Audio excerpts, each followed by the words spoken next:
Hello beautiful people, welcome back to my channel Sudarshana Reddy. నేను వచ్చాను అందరూ ఎట్లా మంచిగా, మేము కూడా మంచిగా మరొక ఇంట్రెస్టింగ్ బ్లాగ్ తోటి నేనైతే మళ్ళీ ముందుకు వచ్చేసిన. మీరు కనుక ఛానల్ చూడడం ఇదే ఫస్ట్ టైం అయితే ప్లీజ్ లైక్ చేయండి, షేర్ చేయండి, సబ్స్క్రైబ్ చేయడం మాత్రం అస్సలు మర్చిపోకండి. అండ్ నన్ను ఇన్స్టాగ్రామ్లో కూడా ఫాలో అవ్వండి. మీ సలహాలు సూచనలు ఉంటే కామెంట్ సెక్షన్లో తప్పకుండా కామెంట్ చేయరు.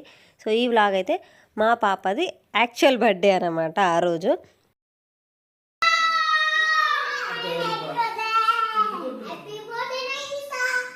Thank you. మేము ఎల్లమ్మ పండుగ కలవాలని ముందే, అంటే మా పాప బర్త్డే సాటర్డే అయితే మేము మంగళవారం రోజే పాప బర్త్డే సెలబ్రేట్ చేసినాము. అందరు రిలేటివ్స్ని పిలిచి పెద్దగా గ్రాండ్గా సెలబ్రేట్ చేసినాం అన్నట్టు. బట్ యాక్చువల్ బర్త్డే రోజు కూడా సెలబ్రేట్ చేయాలి. అండ్ మోస్ట్లీ టెంపుల్ పోయి దైవ దర్శనం చేసుకోవాలి. ఆ దేవుని బ్లెస్సింగ్స్ కూడా పిల్లలపైన ఉండాలి కాబట్టి మేమైతే టెంపుల్కి స్టార్ట్ అయిపోయినాము. మార్నింగే 9 అవుతుంది అనుకుంటా, 8:30 9 అరౌండ్ ఆ టైం అవుతుంది. So start అయిపోయినాము. అండ్ మా బావగారి కార్లో నేను మా బావగారిని అడిగిన అనమాట, ఇట్లా తీసుకెళ్తారా టెంపుల్కి అని. ఎందుకంటే అందరు అలసిపోయి ఉన్నారు, పండగ చేసి అలసిపోయి ఉన్నారు అనమాట. వెళ్దామా అని అంటే సరే తీసుకెళ్తా అన్నారు. సో వాళ్ళ కార్లోనే మేము టెంపుల్కి వెళ్తున్నాము. సో మేము ఏ టెంపుల్కి వెళ్తున్నామంటే ఇక్కడ మాకు దగ్గరలో బద్రీనాథ్ టెంపుల్. మేము చూడలేదు ఇంతవరకు. నేను ఇంతకుముందు బ్లాగ్స్లలో కూడా షేర్ చేసిన. ఎప్పుడైనా చూడని టెంపుల్కి వెళ్ళడానికి నేను ట్రై చేస్తూ ఉంటాను అనమాట, వెళ్ళిన టెంపుల్కి కాకుండా. సో ఇక్కడ బద్రీనాథ్ టెంపుల్కి మాకు దగ్గరలో ఈ టెంపుల్ ఉంటుంది. దగ్గరేం కాదు, గంట టైం పట్టింది మాకు. 55 మినిట్స్ పట్టింది అక్కడ పోవడానికి.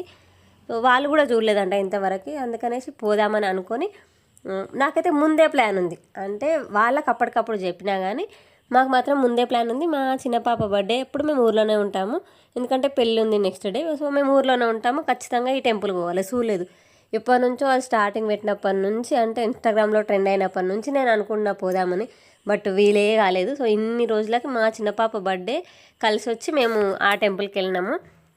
అండ్ నేను ఈ చీర ఎందుకు కట్టుకున్నా అంటే ఆ రోజు అసలు కట్టుకున్నట్టే అనిపించలేదు. ఒక 1 అవర్ కట్టుకొని ఇప్పేసేసినాము ఇంకా అయిపోగానే. అందుకని మళ్ళీ ఇంకా చీరలు కూడా లేవు, మళ్ళీ పెళ్ళికి కూడా కట్టుకోవాలి కదా అన్నట్టుగా నేను ఈ చీర కట్టుకున్నా. అండ్ డేలో ఎట్లుంటుందో ఈ చీర లుక్ కూడా చూద్దాం అన్నట్టుగా నేను డేలో కట్టుకున్నా. నాకైతే మంచి అనిపించింది. ఆయన టెంపుల్ సంగతికి వస్తే ఎంత మంచిగా ఉందో. మనము లోపల పోగానే దేవుడు దర్శనం అయితేనే ఉంటాడు, అంటే లోపల తిరుగుడు అదంతా ఏం లేదు. చక్కగా పోయి మెట్లు ఎక్కగానే దేవుడు అన్నే ఉన్నాడు, డైరెక్ట్ దర్శనం ఇస్తాడు. బద్రీనాథ్లో ఏ దేవుడు అయితే మనకు దర్శనం ఇస్తాడో విష్ణుమూర్తి, సేమ్ ఇక్కడ కూడా అదే దేవుడు. అక్కడ నుంచి దీపం తీసుకొచ్చి ఇక్కడ ప్రతిష్ఠించారంట. సో మనం పోగానే విగ్రహాలను కాదు దర్శనం చేసుకోవాల్సింది, ఫస్ట్ దీపం దర్శనం అయితేనే మనకు దేవుడి దర్శనం అయినట్టంట. పోయి లోపల మేము అర్చన కూడా చేసుకున్నాము. బట్ లోపల కెమెరా అలో లేదు, అంటే ఫోన్ అలో లేదు, అందుకని నేను క్లిప్స్ తీసుకోలేదు. అండ్ మళ్ళీ కిందికి వచ్చిన తర్వాత గుడి ఏంటంటే కొంచెం పైన ఉన్నాడు దేవుడు, కొద్దిగా మెట్లు ఇచ్చేసి ఆ ఎత్తు మీద దేవుడి నుంచి మళ్ళీ కింద, మళ్ళీ ఇటు సైడ్ కూడా ఇక్కడ కొబ్బరికాయలు పెట్టుకోవడానికి. ఆయన కార్తీక మాసం కదా, అప్పుడైతే కార్తీక మాసము. సో ఒత్తులు పెట్టుకోవడానికి ఇవన్నిటికీ కింద ఫెసిలిటీస్ కల్పించారు అన్నట్టు. గుడికి లెఫ్ట్ సైడ్లో కింద శివపార్వతులను కూడా పెట్టారు. మళ్ళీ ఈడ కూడా ఒక అయ్యగా ఉన్నారు, ఎవరన్నా అర్చన చేయించుకోవాలి, మీద కుదరకపోయి ఉంటే, మీద ఎక్కువ రష్ ఉంటే కింద కూడా చేయించుకోవచ్చు అన్నట్టుగా కింద కూడా పెట్టారు. మనకి అటు లెఫ్ట్ సైడ్ వస్తుంటే అటు సైడ్ కింద ఇంకా కంప్లీట్ కాలేదు, అక్కడ ఏం విగ్రహం పెట్టలేదు. బట్ లెఫ్ట్ సైడ్లో మాత్రం శివపార్వతులు ఉన్నారు ఇక్కడ. అండ్ ప్రసాదం కొనిపించినాం. ఆడ ప్రసాదం ఏముందంటే పుట్నాలు, మిశ్రీ, ఇవన్నీ ఏకుడు వేలాలు అంటారు కదా, అంటే కొంచెం ఈ మన ఉప్పుడు పేలాలు అంటారు కదా, ఆ టైప్లో అవన్నీ కలిపి ఒక 5-6 రకాలు కలిపి, కిస్మిస్లు ఇవన్నీ కలిపి ప్రసాదం లాగా అక్కడ అమ్ముతురు అన్నట్టు పైన. మేము తెచ్చుకున్నాము, పిల్లలకి ఇస్తే అదే తిన్నారు పిల్లలైతే. అండ్ ఇక్కడ కొన్ని ఫొటోస్, వీడియోస్, క్లిప్స్ అయితే తీసుకున్నాం. గుడి ఓవర్లుక్ అయితే ఇట్లా ఉంది అన్నట్టు, మంచిగా ఉంది. అంటే ఆడ ఎట్లుంటుందో యాజ్ ఇట్ ఈజ్ అదే వాళ్ళు తీయడానికి ప్రయత్నించారంట. అంటే సేమ్ అట్లనే ఉండాలి టెంపుల్, అక్కడ ఎట్లుందో ఇక్కడ కూడా అట్లనే ఉండాలి, చూడడానికి అట్లనే కనబడాలి అన్నట్టు సేమ్ అదే డిజైన్ ఫాలో అయ్యారంట. మాకైతే మంచిగా అనిపించింది. అండ్ వీకెండ్ సాటర్డే కావడం వల్ల కూడా రష్ బాగుంది. అండ్ సిటీ నుంచి బస్సులు వస్తున్నాయి, బస్సులలో వస్తూనే ఉన్నారు, దిగుతూనే ఉన్నాయి. అండ్ లోపల బాగా తిరుగుడేం లేదన్నట్టు. పోగానే దేవుడు దర్శనం అవడం వల్ల ఎక్కువ మంది జనాలు ఆగుతలేరు, రష్ ఉంది కానీ ఆగట్లేదు. ఫాస్ట్గా దర్శనం చేసుకొని వచ్చేస్తున్నారు బయటకు. సో కొద్దిసేపు ఆడ కూర్చొని వీడియోస్, క్లిప్స్, ఫొటోస్ ఇట్లా అన్నీ దిగేసి ఇంకా బయటకు వచ్చినాము. ఏమైనా కొందామా అన్నట్టుగా నేను చూస్తూనే ఉన్నా. మా పిల్లలు ఆగిపోయారు ఇక బొమ్మల కాడ. నేను ఇంకా ఆడ ఆగలే, వచ్చేసిన ముందుకు నడుస్తూనే ఉన్నా. ఎందుకంటే పిల్లలతోటి బొమ్మల కాడ ఆగుతాయి, వాళ్ళకి నచ్చిందే కావాలి, ఆ నచ్చింది వాళ్ళు ఎక్కువ రేట్ చెప్తారు. అందుకని జాతరలలో కొనడం నేను అస్సలు ప్రిఫర్ చేయను. బట్ నా బాగానే తలిగింది మా సమీక్ష, అంటే వాళ్ళ పెద్ద డాడీని, నాకు ఇది కావాలని నేర్చుకుంటూ అన్నే ఉంది. ఆ డాక్టర్ సెట్ కొనుక్కొచ్చుకుర్రు, వద్దన్నా కూడా అది కొనుక్కొచ్చుకుర్రు అన్నట్టు. ఎందుకంటే పిల్లలు మారం చేస్తారు కదా ఖచ్చితంగా కావాలి కావాలని. అందుకని అది కొనుక్కొచ్చుకుర్రు. అండ్ అందరూ బ్యాటరీలు డౌన్ అయిపోయినాయి అనమాట. అందరు ఏడోళ్ళు ఆడ పడిపోయారు, పడుకున్నారు మంచిగా. ఎందుకంటే జర్నీ చేస్తే అలసిపోతాం కదా, అట్లా కూడా అందరు అలసిపోయి కార్లోనే వండుకున్నారు. అందుకని ఎక్కడికైనా దూర ప్రయాణం పోయేటప్పుడు కార్ నడిపేటోళ్ళు ఇద్దరు ఉండాలి. ఎందుకంటే ఒకరే ఉన్నారు అనుకోండి, అందరు అనుకున్నారు అనుకో, కార్లు ఉన్న వాళ్ళు నడిపేటోళ్ళకి కూడా నిద్ర వస్తుంది, కోపం వస్తుంది. అందుకని ఇద్దరు ఉండాలి. ఇద్దరు ఉంటే కొంచెం కొంచెం పోయేటప్పుడు ఒకళ్ళు వచ్చేటప్పుడు ఒకళ్ళు అట్లా నడపవచ్చు, కొంచెం రిలాక్సింగ్గా కూడా ఉంటుంది. ఇంక మేము ఇంటికి వచ్చేసి ఆల్రెడీ పోయేటప్పుడే కర్రీ రైస్ వండేసుకొని పోయినాము. అండ్ రాగానే తినేసినాము.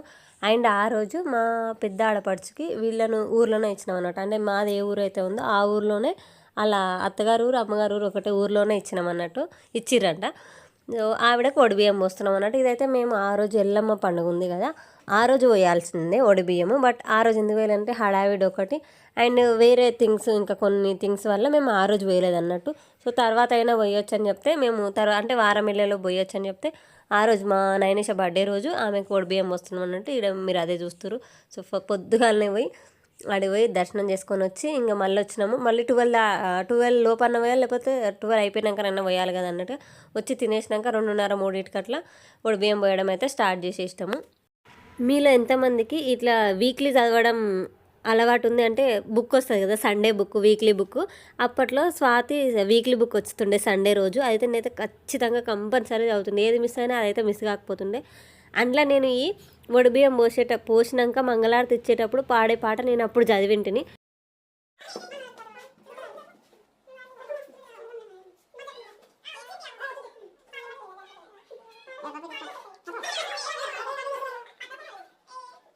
ఒడిబియ్యం పోయారమ్మ శ్రీలక్ష్మికి, ఒడిబియ్యం పోయారమ్మ మంగళగౌరికి, ఒడిబియ్యం పోయారమ్మ శివపార్వతులకి, ఒడిబియ్యం పోయారమ్మ సీతారాములకి, ఒడిబియ్యం పోయారమ్మ శ్రీలక్ష్మికి, ఒడిబియ్యం పోయారమ్మ మంగళగౌరికి, ఒడిబియ్యం పోయారమ్మ, ఒడిబియ్యం పోయారమ్మ, ఒడిబియ్యం పోయారమ్మ శ్రీలక్ష్మికి, ఒడిబియ్యం పోయారమ్మ మంగళగౌరికి.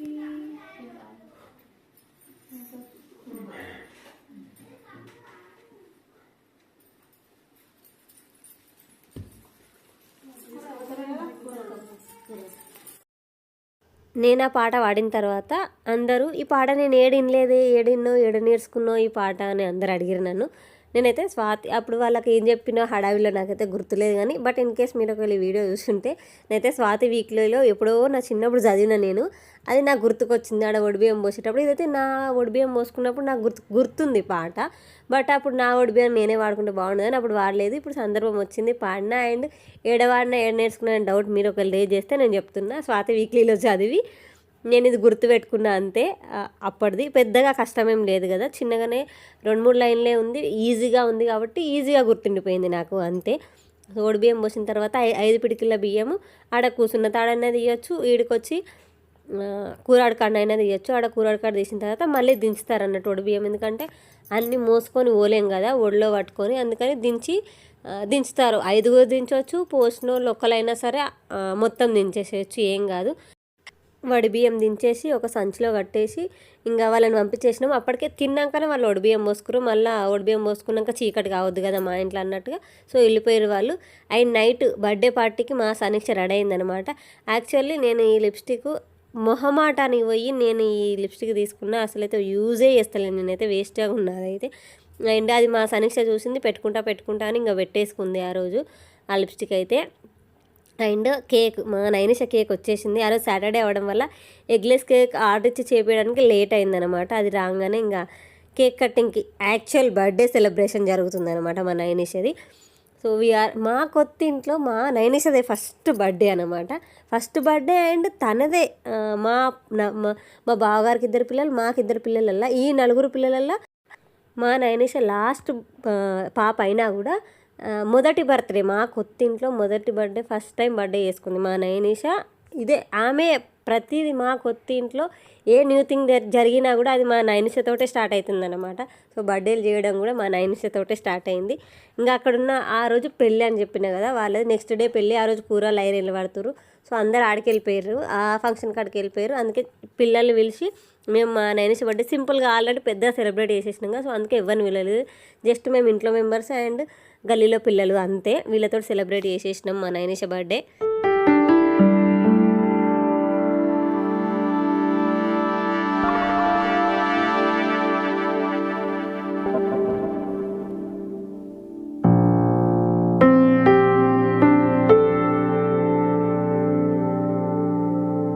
నేనైతే అమ్మని రా రా రా అని ఎన్నిసార్లు ఫోన్ చేసిన, అమ్ముండి ఇప్పుడు ఇటు రావాలి పొద్దుగాలనే పెళ్ళేనాయే, ఇంకా నేను ముందు రోజు హల్దీ అయింది కదా, హల్దీకే వచ్చిపోయింది అమ్మ.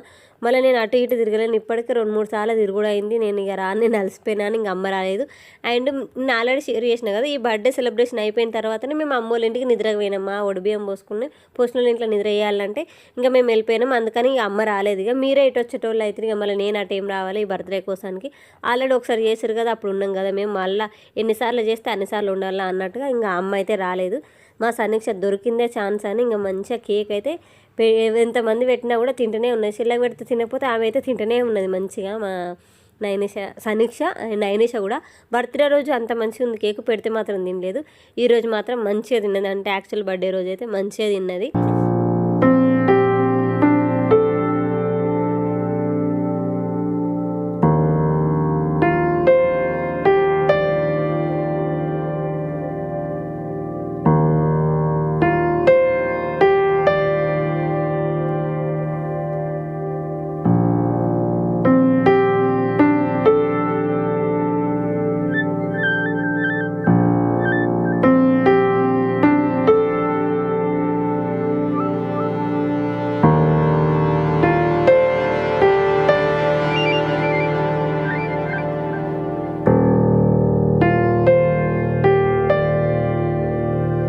యాక్చువల్ అయితే మా అమ్మ ఏమని ఉండే అంటే పొద్దుగాల గుడికి పోయి వచ్చారు కదా చాలు కదా, రాత్రికి ఎందుకు నైట్ కేక్ కట్ చేసి ఇంటికి ఆల్రెడీ మంచిగా అంత పెద్దగానే గ్రాండ్గా బర్త్డే సెలబ్రేట్ చేసారు కదా అని మా అమ్మ తన ఒపీనియన్ చెప్పింది అనమాట, మేము సెకండ్ టైం బర్త్డే సెలబ్రేట్ చేయడం మీద.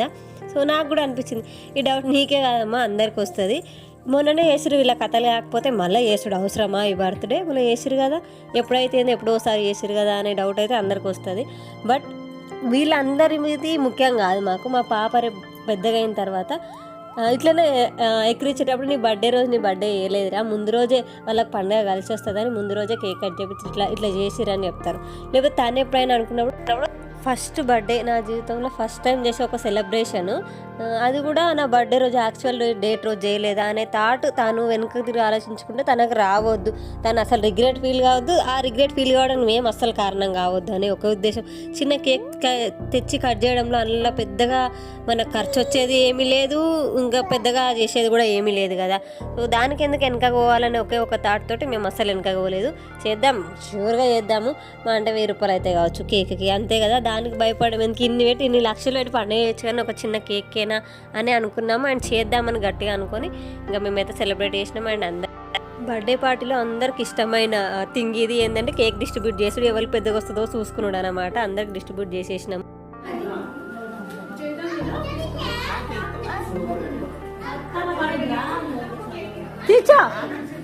తీసుకురా లేదు తాతమ్మ దగ్గర ఉంది, తీసుకో తాతమ్మ దగ్గర, తాతమ్మ దగ్గర తీసుకో. ఏమే ఆమె అనుకుంటాను బర్త్డే 20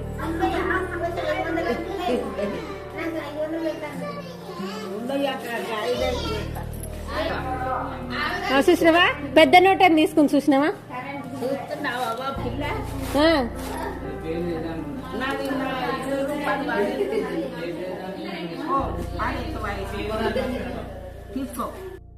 మా అమ్మమ్మ ఏమనుకుందట అంటే మా సమీక్ష బర్త్డే అనుకుందట, అందుకని చిన్నపాప దగ్గర పోతే చిన్నపాపకి 20 ఇచ్చింది.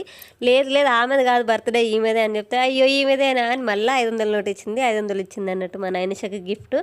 ఆమె ఫస్ట్ 20 రూపాయల నోట్ ఇస్తే అస్సలు తీసుకోలేదు, తర్వాత 500 నోట్ ఇస్తే మాత్రం తీసుకొని దాచిపెట్టుకుంది. పిల్లలకు కూడా తెలుసు డబ్బులు అంటే. సో ఇట్లా మంచిగా మా నైనిషకి వాళ్ళ అన్నలు అన్నమాట గ్రీటింగ్ కార్డ్ గిఫ్ట్ ఇచ్చారు, బర్త్డే గ్రీటింగ్ విషెస్ తెలుపుతూ మంచిగా. నాకు ఇట్లాంటి గ్రీటింగ్స్ కార్డ్స్ అంటే మస్తు ఇష్టము, చిన్నప్పటి నుంచి అయినా నాకు బాగా ఇష్టం, నేను బాగా డ్రాయింగ్ వేస్తుంటుంది. నాకు ఇది చూసినప్పుడు అవే మెమరీస్ గుర్తుకొచ్చినాయి. వాళ్ళ రిషి అన్న వాళ్ళ చిన్ను అన్న ఇద్దరు కలిసి వాళ్ళ పప్పక్కతోటి వేయించుకురు అనమాట. అప్పటికప్పుడు డ్రాయింగ్ పెన్సిల్స్ తెప్పించి ఆమెతోటి వేయించారు ఈ గ్రీటింగ్ కార్డు.